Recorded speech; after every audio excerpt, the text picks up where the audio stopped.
The 85th edition of the Roy's Boys podcast starts right now.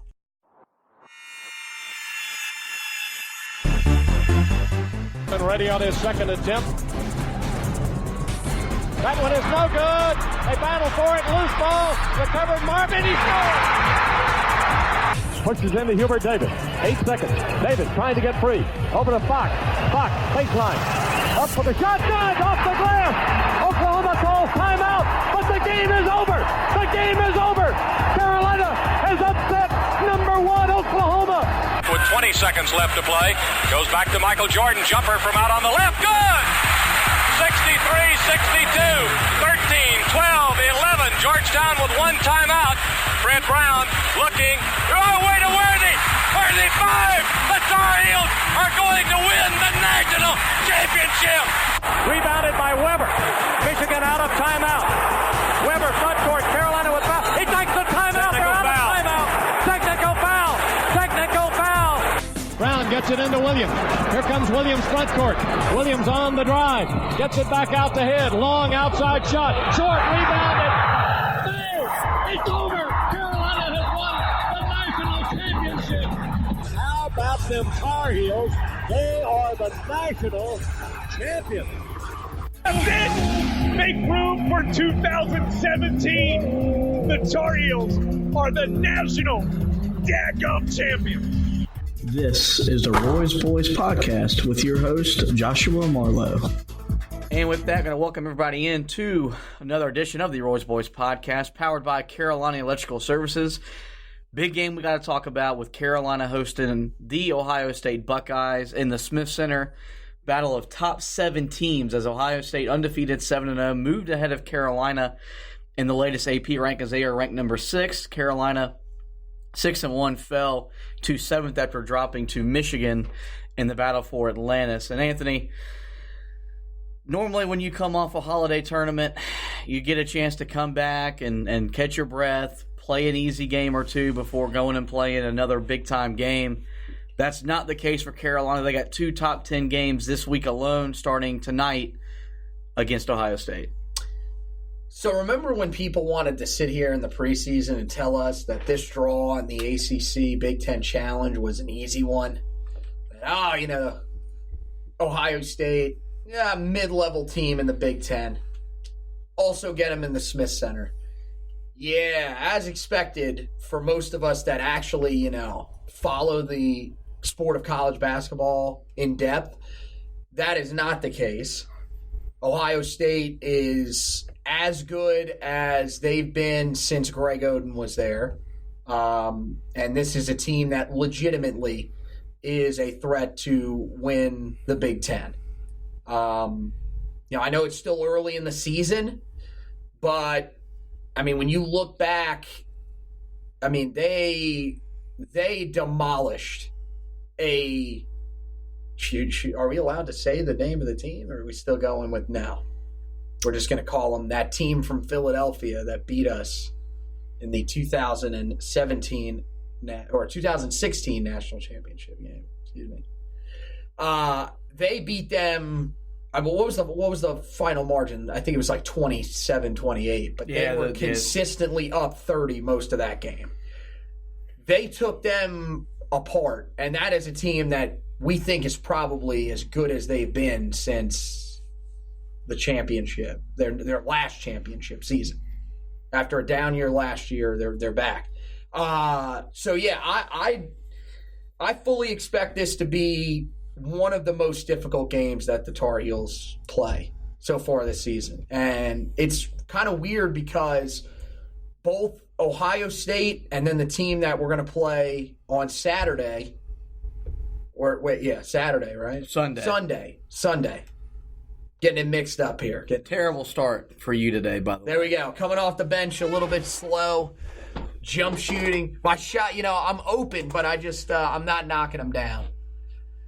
But, that's a really tough turnaround for Carolina. You mentioned it. Coming off what was overall, I think, a good experience for the team in the Bahamas. That's going to help this team grow. Now you get 2 of the best defensive teams in the entire country. See, I'm getting it mixed up here with all of it.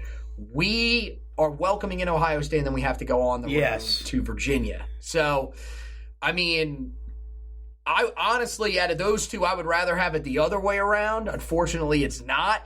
But, I mean, that's the thing. I think if you come out of this stretch 1-1, you have to be feeling very, very good about where you stand going forward. Yeah, I'm going to ignore the lack of preparation you just displayed and your opening thoughts. Look, man, we made a bowl game. I'm writing like 17 articles right now. That is still inexcusable.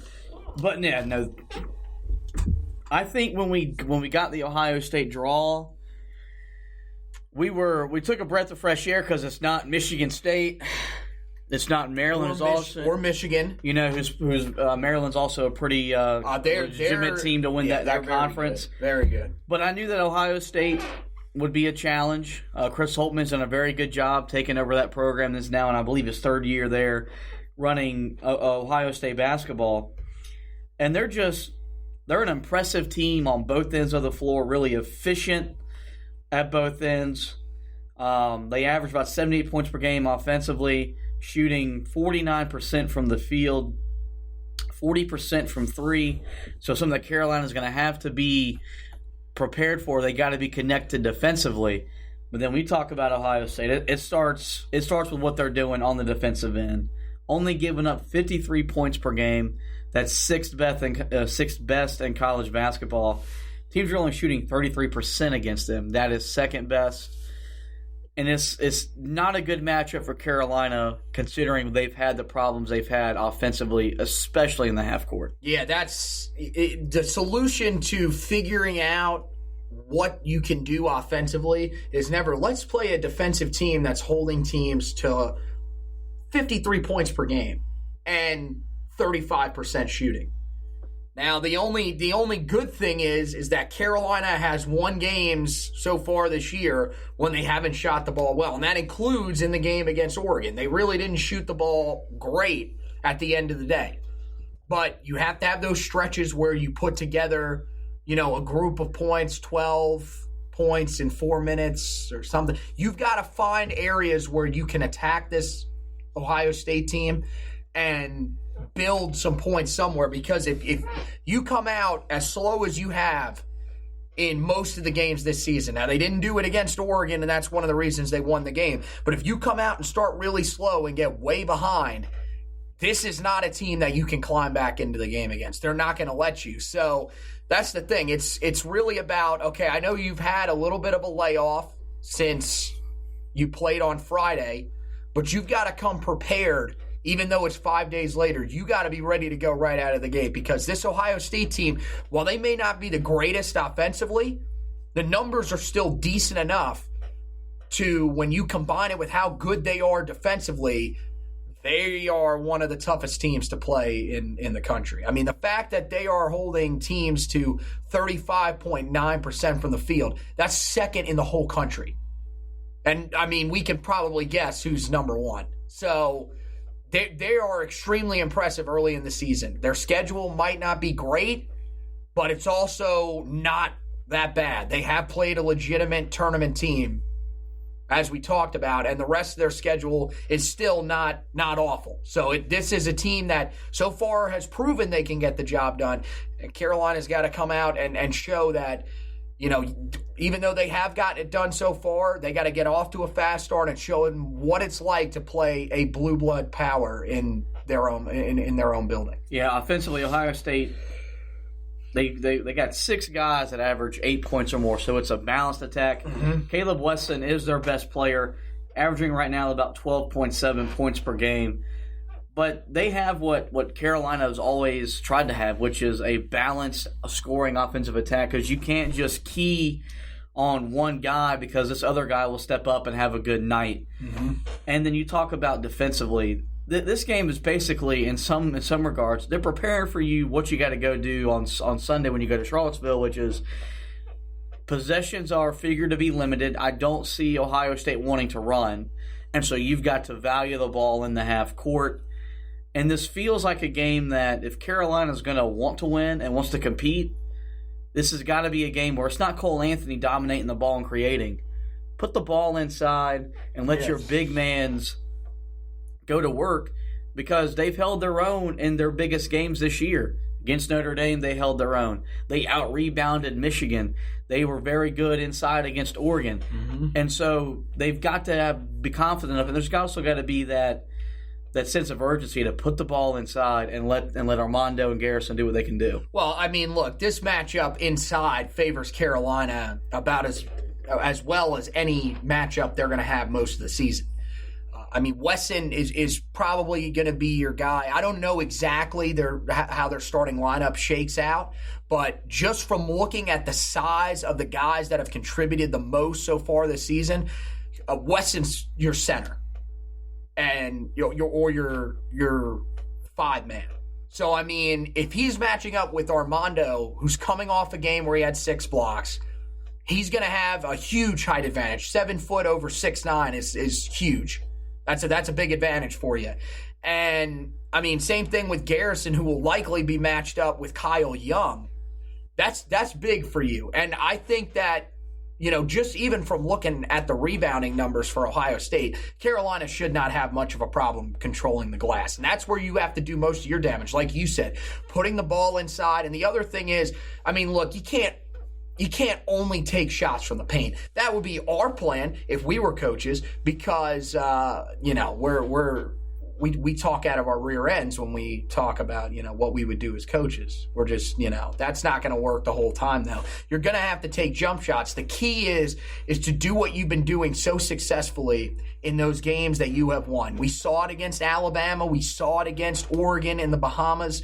And we've seen it at other times this year, including in that game against Notre Dame. You have to get offensive rebounds and finish those second chance buckets inside. If you miss on those outside attempts, you're not going to get every one of them, but that is where Carolina needs to be successful, is not only on the defensive glass, you've got to get some of those boards on the offensive end and put it in, because I've said it and I'll probably say it again until every episode, until they show improvement. This team can't shoot. They really can't. So you need to be able to make it easy on your guys. Even when they are shooting and missing, you got to find a way to put those balls back in the basket. Yeah, sometimes Carolina's best offense has been missing shots but controlling the offensive rebound for easy putbacks. This feels like a game where that may be part of the philosophy is, look, I don't care if you miss it, because either Garrison or Armando will grab the ball and stick it back in. This also feels like a game where the other aspects are going to be magnified, because it feels kind of like a tournament kind of game in a certain extent with just how good Ohio State is. This isn't a game where Carolina can go in there and turn the ball over 15 to 20 times. They can't miss 10 to 15 free throws. And also, I feel like the Smith Center crowd has got to play a part in tonight's game. And I think it will. I'm going to be honest with you. We saw it last year in the game at home against Gonzaga play a factor. And I don't know if we're going to say we were concerned going in. I mean, let's be honest. That was the number 1 team in the country. If you can't show up for that game, I don't know what game you can actually show up for. But this is a top 10 matchup. You should be there. There's no excuse. Students are on campus. Students should show up, which I think they will. And the crowd, it's more of this. I think that people get misled when they see the number of people that are in the Smith Center and think, oh, well, there was a really good crowd there, so the environment must have been good. It just seems like there's only certain games where the environment gets rowdy. You'll have moments where, Carolina will go on a run or something like that, and just during one of the, everyday games, the crowd will get a little bit loud. But it seems like when you play those games against State, when you play those games against Duke, and of course, I mean, that's a heated rivalry between us and Duke. Comparing that environment it's difficult. We're not asking for that. But when you play in these big games, it just seems different. And it feels like, the crowd can be a factor tonight and should be a factor tonight. I wouldn't be shocked if it is. You bring up a really good point. Cole Anthony, I thought, looked solid down in the Bahamas, but the one thing that I saw from him, I think he was just, he was trying to do a little bit too much. when it comes to getting the ball up the floor,